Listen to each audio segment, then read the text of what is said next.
প্রধান উপদেষ্টার সঙ্গে ইলন মাস্কের ফোনালাপ, সহযোগিতা বৃদ্ধি, স্টারলিংকের সেবা চালু নিয়ে আলোচনা।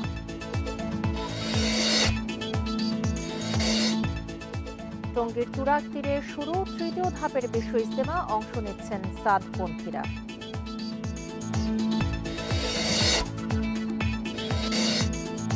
শিক্ষা প্রতিষ্ঠানে কাজ শেষ না করে পালিয়েছেন 150-র বেশি ঠিকাদার, যোগসাজশে তোলা হয়েছে বিল।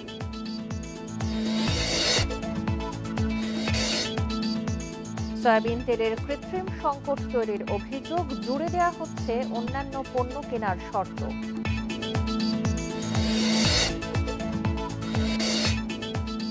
আজ পয়লা ফাল্গুন, ঋতুরাজ বসন্তের প্রথম দিন, নতুন রূপে সেজেছে প্রকৃতি।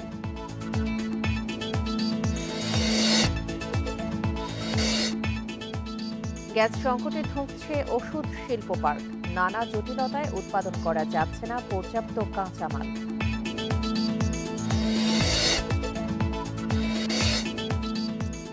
ভারতে অস্ত্র বিক্রি বাড়ানোর ঘোষণা ট্রাম্পের, ওয়াশিংটনে মোদির সঙ্গে বৈঠক।